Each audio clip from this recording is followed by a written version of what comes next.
सो online sale होता है through e commerce. तो आज हम लोग स्टार्ट करेंगे ई कॉमर्स मार्केटिंग से। अलग अलग चैप्टर्स, अलग अलग मॉड्यूल्स हैं। उसमें से ई कॉमर्स मॉड्यूल जो है वो इसलिए भी इम्पॉर्टेंट है क्योंकि आज के टाइम पे आप देख रहे हो popularity of e commerce. India में लगभग 28,000 पिन कोड्स में डिलीवरी होती है आज के टाइम पे। इतने पिन कोड्स पे डिलीवरी है, 28,000 पिन कोड। सोचो आप गांव गांव में ऐसे जगहों पे अब अमेजोन की डिलीवरी होती है या फ्लिपकार्ट की डिलीवरी होती है जहां पे कि पहले इंसान के लिए पहुंचना ही मुश्किल था। ठीक है। मैं मेरे गांव पे अगर आज से 10 साल 12 साल पहले जाता तो मेरे गांव पहुंचने के लिए आपको पैदल नदी पार करनी पड़ती।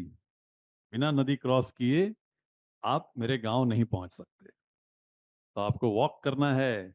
नदी में कितना भी पानी हो, आपको वो नदी पार करनी है उसको। तो बाय डिफॉल्ट हमारे यहाँ स्विमिंग आती ही आती है, उसके बिना जिंदगी चलेगी नहीं। अब ब्रिज बन गया, लेकिन पहले नहीं था। तो वहां पे भी अमेजोन की डिलीवरी एकदम जोरों पे है, बहुत जोरों पे। मेरे फैमिली मेंबर्स बताते हैं हाँ ये अमेजोन से कर दिया है। मैंने बोला वाह, पहले इंसान नहीं पहुंच पाता था, अभी अमेजोन आता है। सो ऑनलाइन जो कॉमर्स है वो अपने बेस्ट फेज में है। इनफैक्ट उसमें भी अब आप देख रहे हो कि now you have e commerce के साथ साथ क्विक कॉमर्स। क्विक कॉमर्स मतलब 10 मिनट में डिलीवरी। चाहे वो जेप्टो हो, जेप्टो हो, है ना, ब्लिंकिट हो, ये सब जो कंपनियां हैं ये क्विक कॉमर्स पे हैं। तो ई कॉमर्स में भी हमारे पास कई सारे ऑप्शंस अब आ गए हैं। इंस्टामार्ट है, स्विगी वालों का इंस्टामार्ट। ठीक है। ई कॉमर्स अगर हम नॉर्मल देखें तो मार्केट प्लेस एक आ जाता है। मार्केट प्लेस में आपके पास अमेजोन है, अमेजोन, ठीक है, फ्लिपकार्ट, ये सब मार्केट प्लेसेस हैं। मार्केट प्लेस का मतलब मंडी, जहाँ बहुत सारे सेलर बैठ के सामान बेच रहे हैं। तो ये सब मार्केट प्लेसेस हैं। अमेजोन, फ्लिपकार्ट, मिंत्रा, सब मार्केट प्लेसेस हैं। जबकि ई कॉमर्स में इंडिविजुअल कंपनी की अपनी अपनी वेबसाइट भी है। अलग अलग कंपनीज अपने वेबसाइट के थ्रू भी सेल करती है सामान। तो अगर हम बात करें, से for example now Nykaa, Nykaa अपने खुद का स्टोर चलाती है, उसमें सेलर्स नहीं, उन्हीं का सब कुछ है। तो नायका जैसे, अभी मान लीजिए हम लोग जैसे कई बार देखते हैं 82e.com, इट इज एक ब्रांड की अपनी ई कॉमर्स, मैं 82e.com। इस तरह के बहुत सारे हैं। तो ई कॉमर्स में भी बहुत सारी वेराइटी है आज के टाइम पे। एक होता है हाइपर कॉमर्स। सो जैसे क्विक कॉमर्स से पहले आया था hyper local, hyper local e commerce. जैसे डीमार्ट वगैरह है ना, डीमार्ट भी अपना ई कॉमर्स रन करते हैं, आप ऑनलाइन बाय कर सकते हो डीमार्ट में। तो उनका क्या, लोकल स्टोर है। तो डीमार्ट का स्टोर जो है वहां से सामान 2 घंटे, 2.5 घंटे, 3 घंटे में आपके घर पे आ जाएगा। एज ए बिग बास्केट है। BigBasket is also selling some groceries. So ये सब जो है ये हाइपर लोकल कहलाते थे। सो हाइपर लोकल स्टोर जो थे वो बेसिकली एक लोकल सिटी में उनका एक स्टोर है, and then they are delivering products in 2 hours, 3 hours. उसी हाइपर लोकल ई कॉमर्स को लेकर के, उस कंसेप्ट को लेकर के क्विक कॉमर्स बनाया गया। उसी कंसेप्ट पे है। ठीक है। तो ई कॉमर्स की ये अलग अलग वेराइटी आज के टाइम पे अवेलेबल है। जो अभी सबसे फास्टेस्ट ग्रोइंग है वो क्विक कॉमर्स है। ये फास्टेस्ट ग्रोइंग है आज के टाइम पे। तो sir quick commerce is means more fast than hyper local e commerce ना? हाँ, so they have, see they utilise the same model. जैसे होता क्या था कि so quick commerce is built on the concept of hyper local e commerce.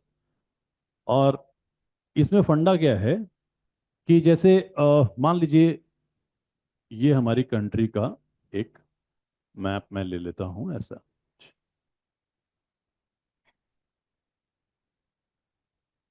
ठीक है।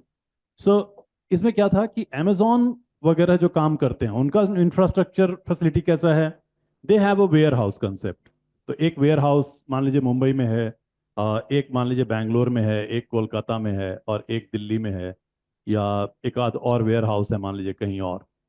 ठीक है। और इन वेयर हाउस के ऊपर मैं इनको वेयर हाउस नाम ऐसे WH दे देता हूँ। ये वेयर हाउस से जैसे मान लीजिए किसी ने नासिक से ऑर्डर किया तो सामान यहाँ से आ जाए, किसी ने हैदराबाद से किया तो सामान यहाँ से आ जाए। राइट। तो इस तरीके से वो पूरे पूरे इंडिया में 2 से 3 दिन में डिलीवरी देते हैं, 2 to 3 days। Okay. Hyper local क्या था। हाइपर लोकल था कि अब जैसे डीमार्ट है, तो डीमार्ट का हर सिटी में अपना स्टोर है, हर सिटी में डीमार्ट का स्टोर रहेगा।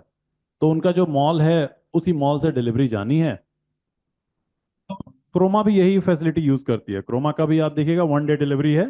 तो 1 डे डिलीवरी में वो यही करते हैं, जो जो क्रोमा के स्टोर हैं वहीं से वो करेंगे काम।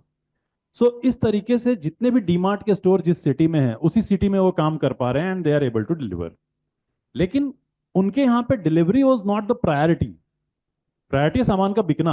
अब चूंकि उसी सिटी में है तो 2 दिन क्यों लगाएंगे, एक ही दिन में पहुंच जाएंगे, 3 घंटे में पहुंच जाएंगे। That was the thing. तो डिलीवरी उनका सिंपल था कि भाई ट्रक आएगा, एक बार ट्रक निकलेगा सुबह में, दोपहर में, शाम में, जब आपका आ जाए तो आप आ जाओ, 3 घंटे 4 घंटे में आपको डिलीवरी होगी। लेकिन जेप्टो और ब्लिंकिट ने क्या किया, they came up with a concept called dark stores. So उन्होंने क्या किया, एक सिटी में डार्क स्टोर्स बनाए। डार्क स्टोर और डीमार्ट में क्या फर्क है। डार्क स्टोर्स पे आप जाके कुछ बाई नहीं कर सकते। आप इनके डार्क स्टोर में जाके कुछ भी नहीं खरीद सकते। हो सकता है कि आपके बिल्डिंग के नीचे ब्लिंकिट का डार्क स्टोर हो, लेकिन आप जाके बाई नहीं कर सकते। आपको जो भी बाई करना है ऐप के थ्रू करो, घर ही आएगा। वो नीचे से ही आएगा चल के, लेकिन घर ही आएगा। है ना। They have very different model. तो डार्क स्टोर्स जो हैं उसमें क्या है कि रेंटल कम हो गया। मैं किसी भी कोने में खोल सकता हूँ, जहां मुझे जगह मिल गई, जहां सस्ता मिला, जहां जिसकी एक्सेसिबिलिटी ज्यादा बेटर है, मेरे यहाँ पे कोई कस्टमर डायरेक्ट नहीं आ सकता। तो डार्क स्टोर उन्होंने सिटी में अलग अलग कॉर्नर पे बना लिए। तो मान लो उसने हर 4-5 किलोमीटर पे एक डार्क स्टोर बना लिया। ठीक है, 4 किलोमीटर पे। तो उसकी डिलीवरी उसी डार्क स्टोर से होनी है, 4 किलोमीटर के अंदर के रेंज में है। तो वो इन एनी केस 10 मिनट में पहुंच जाएगा। उससे ऊपर जहां डिस्टेंस गया वो डिलीवर नहीं कर सकता, अब वो बैरियर से बाहर चला गया। सो एक डार्क स्टोर का से मान लो 4 किलोमीटर का रेडियस है जिसमें कि उसकी डिलीवरी होगी। अगर उसको इस एरिया में डिलीवरी करनी है तो एक नया डार्क स्टोर खोलना पड़ेगा, इस एरिया में करनी है तो एक नया डार्क स्टोर खोलना पड़ेगा। राइट। तब वो एरिया वो कवर करेगा। तो ऐसे करके एक्सपांड करते करते करते करते one city will have multiple dark stores and then 10 minute delivery वहां से पिक करेगा वो। तो जेप्टो, ब्लिंकिट, इंस्टामार्ट इसी मॉडल पे काम करते हैं। तो इनका मॉडल क्या है, डीमार्ट का है कि भैया मैं तो डीमार्ट स्टोर खोलूंगा जिसमें लोग आ सकते हैं, वहां से भी ऑफलाइन खरीद सकते हैं। लेकिन इनका है कि इनका सेटअप आसान है, एक डार्क स्टोर ओपन किया एंड देन काम खत्म। बल्कि इन्होंने तो अब ये भी काम किए हैं कि they have started opening shared dark stores. Shared, same dark store Zepto का भी है, सेम डार्क स्टोर ब्लिंकिट का भी है। कस्टमर को लग रहा है कि मैं कहां से ऑर्डर कर रहा हूं, आप कहीं से करो, सेम डार्क स्टोर है, सामान एक ही जगह से उठ के आ रहा है। हाँ, पैकेजिंग अपनी अपनी होगी। फिर उससे कॉस्ट और कम हो गया ना उनका, दोनों को फायदे हुए, दोनों के लिए रेंटल जो है वो हाफ हो गया। तो ये भी कंसेप्ट ये यूज करते हैं। बट इससे क्या फायदा हो रहा है कि डार्क स्टोर ओपन करो, देन वहां पर डिलीवर करो, बस मेक श्योर करना है कि dark store is having enough grocery सामान, सब होना चाहिए। मगर वो कैसे पड़ा है क्या पड़ा है उसको देखने के लिए कोई कस्टमर जानेगा नहीं, उसको तो जाने की जरूरत भी नहीं। सो इनका मॉडल अलग है, अमेजोन का मॉडल अलग है, नॉर्मल ई कॉमर्स वालों का मॉडल अलग है। इसीलिए आज के टाइम पे जब अमेजोन को थ्रेट मिल रहा है ब्लिंकिट से या जेप्टो से, तो अमेजोन ने इमीडिएटली लॉन्च नहीं कर दिया है। आप देखो Amazon is planning to launch 10 minutes delivery, 10 minute में अमेजोन की भी डिलीवरी स्टार्ट होगी। They are working on their dark stores, but चूंकि वो अभी तक बना नहीं था तो वो लाएंगे कैसे? तो अभी उन्होंने शुरू किया है बैंगलोर से, they have started, Flipkart also started, Flipkart 10 minutes delivery, Flipkart भी अपना शुरू कर रहा है, बोल्ट, आई थिंक बोल्ट कुछ तो नाम दिया है। सो एवरी कंपनी, दे रियलाइज्ड क्विक कॉमर्स चल रहा है बहुत बढ़िया, amazon का सेल ड्रॉप हो गया बिकॉज ऑफ क्विक कॉमर्स, ठीक है। So all these companies will launch, लेकिन जब तक वो फिट नहीं बैठता है मॉडल में, उनके पूरे प्रिपरेशन करनी पड़ेगी, उनका पूरा तरीका ही बदलना पड़ेगा, and I am sure they will do it. ठीक है, सो अभी इतने मॉडल्स चल रहे हैं। तो जो हाइपर लोकल था, डीमार्ट मान लो है, तो लोग डीमार्ट से नहीं करके ब्लिंकिट से कर रहे हैं क्योंकि जल्दी आ जाएगा। अभी भी कुछ लोग डीमार्ट से कर रहे हैं क्योंकि प्राइस में फर्क बहुत ज्यादा अगर पड़ रहा है तो वहां पे फर्क पड़ता है। Now gradually it may happen कि डीमार्ट भी 10 मिनट्स डिलीवरी शुरू करे, लेकिन अभी तो उनके प्लान में दिख नहीं रहा। तो ई कॉमर्स के जिस एरा में हम हैं, शुरुआत ऐसे नहीं हुई थी। शुरुआत तो इंडिया में, मतलब it's a big case study कि इंडिया में ई कॉमर्स की शुरुआत हुई 1999 में। ये है टाइम, ठीक है। First website to launch e commerce in India was fabmart.com, fabmart.com, यहां से शुरुआत हुई। ओके, इसी का नाम आगे चल के चेंज किया गया और उसको indiaplaza.com किया गया, indiaplaza.com,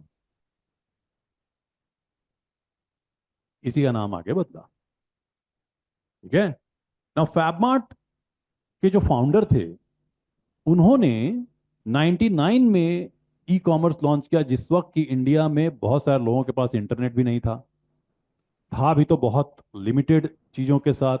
इंटरनेट से सामान ऑर्डर करना, तो आज आपके पास देखो सामान कितनी अच्छी पैकेजिंग होती है, क्या क्या अंदर घुसा के सेफ्टी के लिए डालते हैं, ये सब भी नहीं था। तो मार्केट वॉज नॉट रेडी, ठीक है। तो होता है ना कि कई बार मूवी अच्छी बनती है लेकिन वो टाइम से पहले बन जाती है तो ऑडियंस को पचती नहीं, फिर तो फिर फ्लॉप हो जाती है।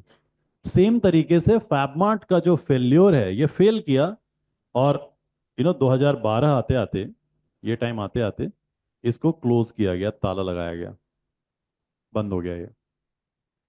और बंद भी मतलब बहुत दर्दनाक बंद, ऐसा बंद कि जिसने बेचारे ने शुरू किया था, उनके ऑफिस में, अब जैसे मान लो आप सेलर हो, आपका मैंने कमीशन ही नहीं पे किया है, तो आप आए मेरे यहाँ, एसी उठा के लेके चले गए, कोई बेंच उठा के लेके जा रहा है, कोई कंप्यूटर्स उठा के लेके चला गया। सो एकदम उनके ऑफिस को तबाह कर दिया लोगों ने जब लास्ट हुआ था, और मतलब पिटाई विटाई सब हो गई। That was end of e commerce, first E commerce in India. Okay, but इनकी अपनी प्रॉब्लम्स रही, टाइम से पहले थे, India was not ready for e commerce at that time. तो उन्होंने बीच बीच में ऑफलाइन ऑनलाइन सब मिक्सिंग विक्सिंग सब करने की कोशिश की, बट इट डिडंट वर्क। लेकिन इंडिया में अगर देखा जाए तो जो, मतलब एकदम golden boy of e commerce जो रहा, वो रहा 2007 में का फ्लिपकार्ट। सो फ्लिपकार्ट के स्टार्टिंग पॉइंट को कहा जा सकता है कि yes, it was the time, it was the company जो इंडिया में ई कॉमर्स सिखलाई लोगों को। तो 2007 में जब फ्लिपकार्ट आई, उस टाइम पे भी इंडिया में बहुत सारे लोग ऐसे रेडी तो नहीं थे, क्योंकि सबसे बड़ा प्रॉब्लम था ट्रस्ट का। ई कॉमर्स में सबसे बड़ा प्रॉब्लम है ट्रस्ट। मैं आपको पैसे दे रहा हूं, आप सच में हो कि नहीं हो पता नहीं, आप सामान दोगे कि नहीं दोगे पता नहीं। तो फ्लिपकार्ट ने पहली जो चीज की वो की कैश ऑन डिलीवरी, सीओडी, कि भाई ट्रस्ट को ब्रेक करो, पहले तो ये इशू खत्म होना चाहिए। तो कैश ऑन डिलीवरी स्टार्ट किया फ्लिपकार्ट ने। और कैश ऑन डिलीवरी जब स्टार्ट किया 2007 में, इंडिया प्लाजा ऑलरेडी थी, उसने भी स्टार्ट किया था, लेकिन दे रियलाइज्ड कि कैश ऑन डिलीवरी हमारा टिकेगा ही नहीं, दे हैड टू स्टॉप। लेकिन फ्लिपकार्ट ने कैश ऑन डिलीवरी कंटिन्यू किया। अब प्रॉब्लम है इंडिया में कि इंडिया में लोग दिमाग बहुत लगाते हैं। आपने बोला कैश ऑन डिलीवरी, तो मैं कुछ भी ऑर्डर कर दूंगा। अब मैंने 50 इंच का टीवी कर दिया ऑर्डर कैश ऑन डिलीवरी पे, बंदा आया सामने लेके डिलीवर करने, मैं बोला मैंने किया ही नहीं, है ना। या फिर जो डिलीवर करने आया उसको पकड़ के पीट दिए, टीवी भी रख लिए, बोले भागो यहां से। ये सब भी स्टार्ट हो गया। और और तो और कैश ऑन डिलीवरी में फिर जो डिलीवरी पार्टनर है, जो कुरियर वाला है, वो पैसा लेता है। He was also not ready. मैं पता चला वो कुरियर वाला ही लेके पैसे भाग गया। बोला मैं जितने 3 महीने में कमाता है तो मेरे हाथ में ही अभी है, लेके भाग गया। अब वो नुकसान तो एंड ऑफ द डे जाके फ्लिपकार्ट का ही हो रहा है ना। तो फ्लिपकार्ट ने कुछ स्टेट्स में सीओडी बैन कर दिए, 3-4 स्टेट्स में बैन। इसमें सीओडी नहीं चलेगा।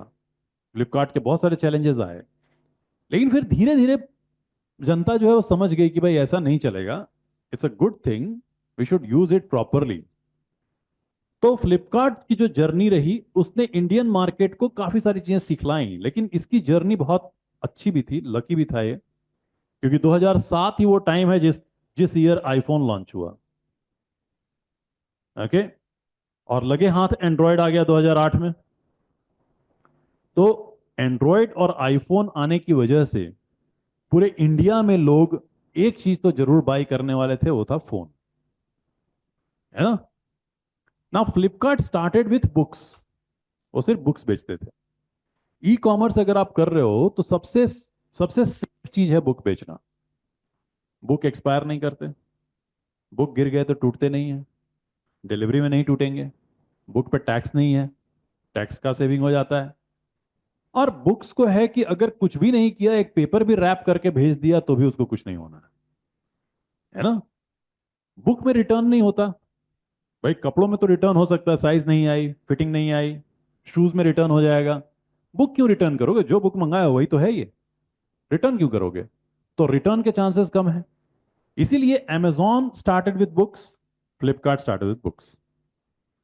लेकिन आप बुक बेच करके फ्लिपकार्ट जैसे हजारों करोड़ की कंपनी नहीं बन सकते, इट्स इम्पॉसिबल।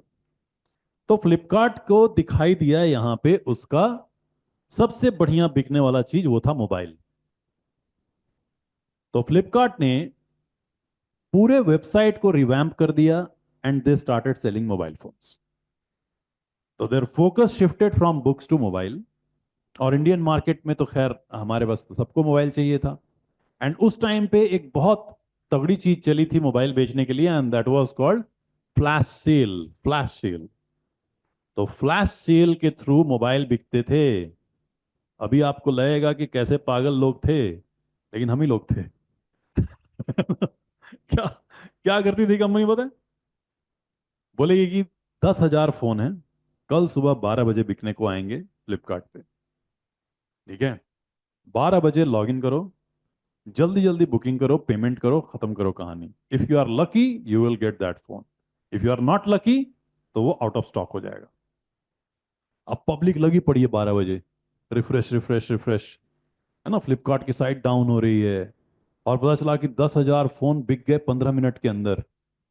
जैसे रेलवे के टिकट बिकते हैं ना तत्काल के, वैसे। और फिर से वो कंपनी नोटिफाई करेगी कि अब अगला लॉट जो है वो 2 दिन बाद आएगा इतने बजे। Now people are setting reminder कि मुझे यही फोन चाहिए, है ना। और ये चीज से एक्साइटमेंट इतनी बिल्टअप हो गई कि लोग जो हैं वो फोन बाय करने के लिए 10 मिनट पहले से ब्राउजर पे फ्लिपकार्ट खोल के बैठे हुए हैं। And that was a very good marketing trick. ऐसा नहीं है कि कंपनी के पास फोन नहीं थे, वो चाहती तो एक दिन में 1 लाख बेच देती, लेकिन उसने सप्लाई डिमांड का ऐसा एक बैरियर ब्लॉक तैयार किया ना कि एक्साइटमेंट बिल्टअप हो जाए और सेल हो। That was flash sale idea, जो कि फ्लिपकार्ट पे बहुत चला। तो फ्लिपकार्ट ने ये पूरा रंगारंग कार्यक्रम जो है वो लगभग 5 साल एंजॉय किया। 5 साल तक एंजॉय करने के बाद 2012 में एंट्री हुई अमेजॉन की। बिकॉज अमेजॉन इंडिया में उससे पहले नहीं आ सकती थी डायरेक्टली, इंडियन गवर्नमेंट ने अलाउ नहीं किया था। इंडिया में foreign investment in e commerce was not approved. तो 2012 तक का जो टाइम फ्लिपकार्ट को मिला वो अकेला रन मिला एकदम। और उसने मार्केट को सिखाया, समझाया, सब कुछ बताया कि कैसे ई कॉमर्स करना है। ओके। लेकिन 2012 में ये साबित हो गया कि इंडियन कस्टमर्स लॉयल नहीं होते। जो ज्यादा ऑफर देगा वो उधर चल पड़ेंगे। तो सब कुछ सिखाया फ्लिपकार्ट ने, लेकिन अमेजोन आया और अमेजोन ने बहुत ऑफर्स दे दिए। जैसे ही ऑफर दिए लोग स्विच कर गए अमेजोन पे। तो अमेजोन का मार्केट बढ़ने लगा, फ्लिपकार्ट का गिरने लगा। That was 2012-13। उससे पहले अमेजोन ने बैक एंट्री मारी थी कुछ वेबसाइट्स बना बना के कुछ कुछ काम कर रहे थे वो। jungly.com was one website bye Amazon. लोगों को पता नहीं था कि ये अमेजोन की है, पर वो अमेजोन की थी jungly.com। तो वो बैक एंट्री कर रहे थे, लेकिन वो सेल नहीं कर सकते थे। 2012 में जब अमेजोन ग्रो करने लग गया तो फ्लिपकार्ट के पास एक ही मंत्रा बचा था कि हम देसी हैं, वो विदेशी हैं। तो फ्लिपकार्ट ने ये पूरा कैंपेन चलाया, देसी विदेशी वाले, कि भाई अमेजोन जो है वो तो इंडिया से बाहर का है, फ्लिपकार्ट तो आपका है, आप देश में पैसा होना चाहिए। लेकिन वो चला नहीं, because Flipkart was registered in Singapore. वो 2 मिनट में पता चल गया लोगों को, कोई आप भी इंडियन नहीं हो, your registration is from Singapore, आप में पैसा हुआ है चाइना का, है ना। उस टाइम पे पेटीएम में भी पैसा था ना, अलीबाबा के पैसे लगे थे तब। सो वो चला नहीं। उसमें फिर जेफ बेजोस जो हैं, वो अमेजोन के जो फाउंडर हैं, वो इंडिया आए इस बैरियर को ब्रेक करने के लिए कि भाई हम विदेशी नहीं देशी हैं। उसके लिए उन्होंने क्या किया, किसी ने तो उनको शेरवानी पहना दी, वो भी दूल्हे वाली। तो जेफ बेजोस जो है वो आपको दिखाई देंगे फर्स्ट इंटरव्यू देते हुए एकदम दूल्हे वाली शेरवानी पहने हुए। तो इंडियन लोग ट्रक चला रहे हैं, ऑटो रिक्शा चला रहे हैं, ये सब उन्होंने कैंपेन किए, जस्ट टू मेक श्योर कि हम लोग थोड़े अलाइंड हैं इंडियन कल्चर। बहुत तारीफ की इंडिया की। एंड ये 2012 की बात है। उसके बाद उन्होंने बहुत पैसे डाले। Flipkart is also burning money. All these players are still burning money every year, they are like 7,000 8,000 crore का लॉस होता है। लेकिन द मेन थिंग वॉज कि इनको यूजर बेस चाहिए था ना। अमेजोन का प्रेशर ऐसा बिल्टअप होना शुरू हो गया, ऐसा बिल्टअप किया कि फ्लिपकार्ट के फाउंडर को लगा कि अब पैसा बर्न नहीं होगा, ना it is time to sell. तो फ्लिपकार्ट जो है वो वॉलमार्ट को बिक गई, फ्लिपकार्ट बेच दी गई, फ्लिपकार्ट का सेल हो गया, सारे दोनों फाउंडर्स बाहर हो गए। एंड आज के टाइम पे भी इट इज वॉलमार्ट जो कि फ्लिपकार्ट को रन करती है। तो फ्लिपकार्ट जो है वॉलमार्ट की है ना। तो ये कुछ जर्नी रही ई कॉमर्स की। और अमेजॉन ने भी इंडिया में काफी सारे एक्सपेरिमेंट्स किए, जिसमें से कि उसका कंट्रीब्यूशन माना जाता है कि debit card EMI, debit card EMI is Amazon की कृपा इंडियन मार्केट पे। उससे पहले क्रेडिट कार्ड ईएमआई होती थी। ईएमआई का मतलब है आप लोन ले रहे हो, लोन के ऊपर आप मंथली मंथली चुकाओगे। लेकिन not everybody is comfortable with loan. लोगों का था कि मेरे पास पैसा है, लेकिन मैं एक बार में नहीं देना चाहता, मैं उसी पैसे को मंथली मंथली देना चाहता हूं। तुम लोन मत दो, मेरे बैंक अकाउंट से कट करो, बट मंथली कट करो, but don't treat it as loan. Because loan हुआ तो फिर सिबिल और ये सब चीजें आ जाएंगी। तो डेबिट कार्ड ईएमआई आ गया, जिसमें कि आपका बैंक अकाउंट से ईएमआई जाएगा। ये सब एक्सपेरिमेंट्स किए। लेकिन इन सब में सीखने वाली बात यह है कि अमेजॉन ने जो जो चीजें ट्राई की इंडियन मार्केट में, 90% चीजें उसकी सक्सेसफुल रही। फ्लिपकार्ट ने जो जो चीजें ट्राई की इंडियन मार्केट में apart from normal e commerce, वो सब फेल हो गया। ये एक बहुत अच्छी केस स्टडी है। जैसे अमेजॉन ने किंडल बेचता है, वो बुक्स पढ़ने के लिए किंडल आते हैं। फ्लिपकार्ट ने भी शुरू किया था, फेल कर गया, उसका चला ही नहीं वो। अमेजॉन ने प्राइम शुरू किया, प्राइम वीडियो आप देखते हैं। फ्लिपकार्ट ने भी शुरू किया था, उसका म्यूजिक स्ट्रीमिंग सर्विस, फ्लॉप कर गया वो, कोई नहीं देखा उसको, कोई सुना भी नहीं। अमेजॉन का अमेजॉन म्यूजिक भी चल जाता है। अमेजॉन का AWS जो उसका वेब सर्विसेज है वो चलता है, फ्लिपकार्ट का नहीं चलता। अमेजॉन का मैक्सिमम पैसा तो उसी से आता है, AWS से पैसा आता है जो इधर वो डालते हैं। तो फ्लिपकार्ट के साथ अलग प्रॉब्लम्स रही, उसकी कोई भी चीज नहीं चली apart from e commerce. Flipkart is सब सोचो, वो 2007 का है, आज तक वो 10 मिनट्स डिलीवरी तो नहीं ला पाया। दूसरी कंपनियां लाई ना, फ्लिपकार्ट तो नहीं ला पाया। सो फ्लिपकार्ट के अपने चैलेंजेस रहे, और उसमें वो नुकसान होता गया, फाइनली उनको बेचना पड़ा एक बड़ी कंपनी को, और सब लोग फिर एग्जिट मार गए। अमेजॉन तो अमेजॉन है, आज के टाइम पे अमेजॉन का मार्केट शेयर फ्लिपकार्ट से बड़ा है इंडिया में, इंडियन मार्केट में, है ना। और फिर अमेजॉन का सरदर्द बन गया quick commerce. Now Zepto and Blinkit, they are giving good pressure to Amazon. ये है यहां तक की कहानी। किस भी बिजनेस ओनर के लिए जो ऑनलाइन बेचना चाहता है, उसको क्या करना चाहिए, उसको इन सारे पूरे जर्नी से क्या सीखनी चाहिए। उसको ये सीखना चाहिए कि देखो, आज अमेजोन है, कल को कोई और जोन आएगा, कल को कोई कुछ और करेगा। ये सब कहानियां चलती रहेंगी। All these companies are going to see the change. For us, when we are talking about e commerce आज के टाइम पे, तो हमें क्या क्या करना चाहिए?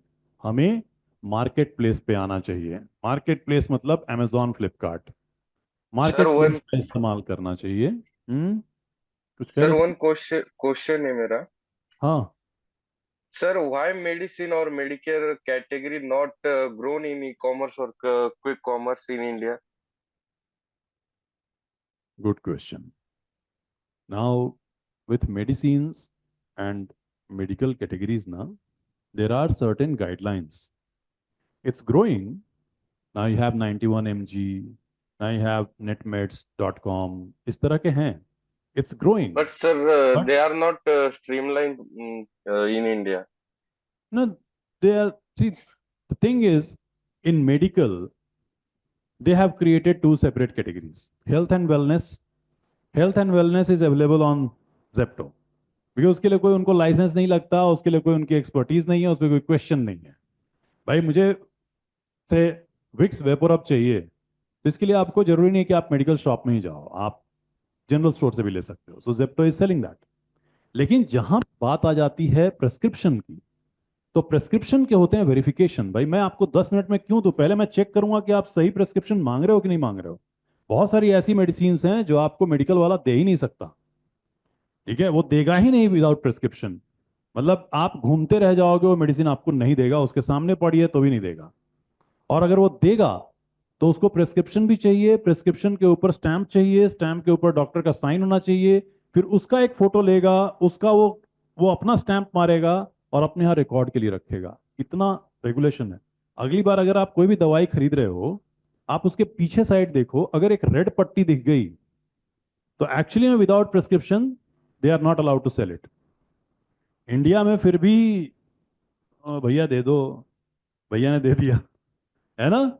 लेकिन वही आप अगर यूएस में जाके मांग दो, नहीं देगा वो।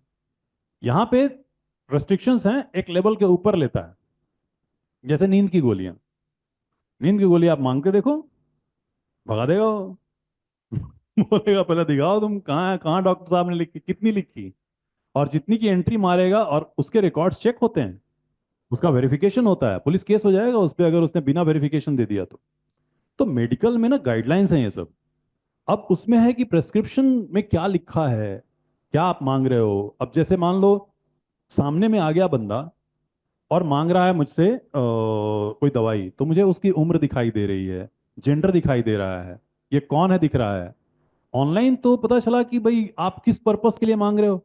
जैसे बेनाड्रिल जो सिरप आती है खांसी वाली, do you know south Africa, African country में एक जगह का था कि बेनाड्रिल का कंजम्पशन वहां बहुत हो रहा है। मतलब इतना एक्सपोर्ट हो रहा है वो, और पता चला क्या कर रहे हैं, वो नशे के लिए यूज कर। अगर जैसे मान लो आप गुजरात गए, अब ये ट्रिक यूज मत करना। गुजरात गए, गुजरात में लिकर बैन है, किसी को नशे में ही रहना है, वो क्या करेगा? तो 2 बोतल जाके उसने बेनाड्रिल ले ली और पी गया। अब थोड़ी देर ना वो घूमता रहेगा ऐसे, और ये बहुत बहुत खतरनाक काम करता है। मुझे खांसी हो गई लास्ट ईयर या लास्ट टू लास्ट ईयर कुछ तो मैं गया, सिरप ले लिया खांसी का, और अगले दिन क्लास थी या फिर मास्टर क्लास कुछ तो था। बोला यार जल्दी ठीक होना चाहिए, तो मैं तो बोल ही नहीं पाऊंगा। तो उसने बोला था सुबह शाम पीना। मैं पीता गया, हर एक घंटे में पी गया, और थोड़ी देर बाद समझ में नहीं आ रहा किधर हूं मैं, क्या बोल रहा हूँ। घर वालों को बोला मैंने कि कुछ तो हो रहा है, और वो बोतल जो है वो साफ हो गई थी, और जो चकराता है दिमाग। तो अब सोचो, कोई बेनाड्रिल का वो इस्तेमाल करेगा या कफ सिरप का वो इस्तेमाल कर रहा है कोई, तो ऑनलाइन में पता नहीं ना। अभी यहाँ पे आप किसी मेडिकल वाले के पास जाते हो, आपको डेली देख रहा है, वो पहचान का है, तो आपको दे भी देगा कि चलो एक ले लो भाई, इतना इतना टाइम पीना, केयर लेना। अब आप उसके पास एक ही दिन में 4 बार आ जाओगे तो उसको पता तो चली जाएगा कौन हो आप। लेकिन ऑनलाइन में तो बहुत प्रॉब्लम है, लोग कैसे इस्तेमाल कर रहे हैं नहीं कह सकते आप। तो मेडिकल स्टोर के आगे ड्रग स्टोर भी तो लिखा रहता है ना, ड्रग भी तो है। तो भाई ड्रग का तो अलग अलग इस्तेमाल होता है। अच्छे काम के लिए भी हो सकता है, गड़बड़ भी हो सकता है। इसलिए मेडिकल में क्विक कॉमर्स होना फुल मेडिकल में बहुत डिफिकल्ट है। बिकॉज यहां तो क्या है, आपने बोले 2 गाजर 1 मूली, वो दौड़ जाएगा, देख लेगा, पकड़ेगा, जल्दी जल्दी बैग में डालेगा, आपके घर पहुंचा देगा, उसको कोई वेरिफिकेशन थोड़ी नहीं करनी। लेकिन मेडिकल में तो बहुत प्रॉब्लम। ठीक है। सो अगर कोई आता है और अभी शुरुआत करता है, उसको मार्केट प्लेस पे होना चाहिए, उसको क्विक कॉमर्स पे होना चाहिए। ये सब के अपने फायदे हैं, ब्रांडिंग वाइज भी फायदा है, प्लस आपका वेबसाइट और ऐप होना चाहिए। This is very important. आपको तीनों हथियार यूज करने चाहिए। सिर्फ Amazon फ्लिपकार्ट के अपने फायदे हैं। नाउ यू नो करोड़ में सर्च हो रहे हैं वहां पे प्रोडक्ट्स, तो वो तो है ही मार्केट, वो एक दौड़ता हुआ घोड़ा है। आप उस पर बैठ जाइए, आप फास्ट पहुंच जाइएगा। सेम विथ क्विक कॉमर्स, चाहे वो ब्लिंकिट हो, चाहे वो, आज आप देखोगे तो कंपनीज इसको यूज कर रही हैं ब्रांडिंग के लिए भी। My product is available on Zepto. तो उससे लोगों को लगता है ना कि बढ़िया कंपनी होगी, तभी जेप्टो वाले बेच। बट एक्चुअली में आपने सप्लाई दिया हुआ है, आप उनको कमीशन दे रहे हो, बेच रहे हैं। और उनके डार्क स्टोर में आप पहुंचवा रहे हो सामान, तो बेच देंगे वो, उनको क्या जा रहा है। लेकिन कंपनीज यूज कर रही हैं इस चीज को अपनी ब्रांडिंग के लिए। आप शार्क टैंक में देखोगे, रिसेंट जितने भी आए थे, सब ने बोला हमारा प्रोडक्ट अवेलेबल है ब्लिंकिट पे, हमारा प्रोडक्ट अवेलेबल है जेप्टो पे। तो ये बोल करके आप बताते हो कि easily one can order any time, 10 minute में सामान आ जाएगा। लेकिन सबसे पावरफुल आज भी यही है। तो ई कॉमर्स में आपको ये सारी तरीके यूज करने हैं, ना कि सिर्फ एक जगह होना। जैसे आप देखोगे बोट है, बोट ईयरफोन, ये सबसे फास्ट ग्रो किए बिकॉज ऑफ Amazon। जो उनका टाइप था, वो वहीं पे बेचते थे, है ना। और जैसे ही ब्लिंकिट वगैरह आए, Boat is also available on Blinkit. ना Boat is also selling via their website. अब आप सोचो, अगर मैं आपसे एकदम सिंपल क्वेश्चन पूछूं कि भाई 3 जगह है जहां पे बोट बेच रहा है अपने ईयरफोन, सबसे ज्यादा प्रॉफिट उसका किस में होता होगा? on their own website. On their own website, because किसी को कमीशन नहीं देना है, जो है अपना है ना। सो प्रॉफिट मार्जिन के एंगल से आप देखोगे तो ये बढ़िया है।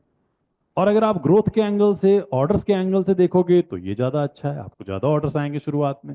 When people are not aware of your brand, still they will buy it, है ना। तो आपके जो इनिशियल ऑर्डर हैं वो क्विक आ जाते हैं when you are selling through this. तो इंडियन मार्केट में ना, आज के टाइम पे क्यों ई कॉमर्स या क्विक कॉमर्स में होना चाहिए हमें? क्योंकि क्विक कॉमर्स चलाने के या ई कॉमर्स चलाने के जो प्रॉब्लम्स थे वो फिक्स हो चुके हैं। जैसे प्रॉब्लम विथ डिलीवरी। तो आज के टाइम पे you have many delivery partners. पहले डीटीडीसी और ब्लू डार्ट यही होते थे, 2 4 ही होते थे, और वो सब आधे सरकारी टाइप काम करते थे। Now you have delivery, now you have e cart, now you have many जो शिपिंग की जो कंपनियां हैं। तो डिलीवरी सॉर्टेड है। पेमेंट पेमेंट तो इतना सॉर्टेड है अब इंडिया में कि बहुत सारी कंट्रीज में इतना सॉर्टेड नहीं है जितना इंडिया में है। आपके पास एक क्यूआर स्कैन मार के आप पे कर दे रहे हो, इससे स्मूथ पेमेंट क्या चाहिए? तो यूपीआई है। पेमेंट के लिए आप क्रेडिट कार्ड, तो बैंक्स बहुत आसानी से दे देती है ना, कार्ड, बाकी सब ऑप्शन तो है ही। लेकिन यूपीआई इतना कन्वीनियंस तो कोई नहीं प्रोवाइड करता। प्लस कैश ऑन डिलीवरी तो है ही। तो सीओडी वॉज वन चैलेंज, वो भी आज के टाइम पे सॉर्टेड है, सीओडी सॉर्टेड है। पैकेजिंग एक बड़ा इश्यू हुआ करता था, पैकेजिंग में इतने इनोवेशंस हुए हैं ना। आज के टाइम पे आप कोई भी चीज ऑनलाइन बेच सकते हो, कोई भी डेलिकेट से डेलिकेट आइटम ऑनलाइन बिक रहे हैं, है ना। सो पैकेजिंग में पिछले कुछ सालों में बहुत अच्छे इनोवेशंस हुए हैं। ठीक है। तो ये सब कुछ चैलेंजेस थे जो आज के टाइम पे सारे के सारे सॉर्टेड हैं। अब अगर आप में से किसी को जॉब करना हो, तो ये आप जान लीजिए कि ज्यादा सैलरी आपको ई कॉमर्स वाला देगा।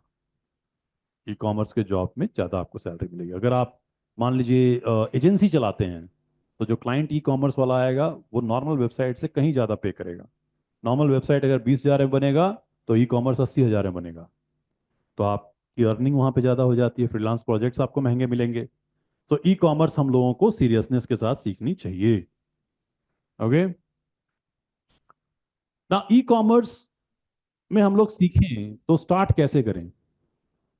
स्टार्ट करने के लिए आपको step by step program follow करना होगा। ठीक है, मुझे कहीं सामान दिख रहा है 100 रुपए का और मैं सोचूं कि 120 रुपए में बाहर बेच देता हूं, 20 की प्रॉफिट कमाऊंगा, तो भाई आप पक्का नुकसान की तरफ जा रहे हैं। दैट इज 100% श्योर, है ना। ऐसे नहीं आप ई कॉमर्स कर सकते। ई कॉमर्स करते समय आपको ये देखना बहुत जरूरी है कि आपका जो प्रॉफिट मार्जिन है वो कम से कम 50-60%, 80%, 100% हो। आप डबल में बेच रहे हो क्या, ट्रिपल में बेच रहे हो क्या, then you are going to make money. Because छोटे छोटे फैक्टर्स बहुत सारे ऐड होते हैं। ठीक है।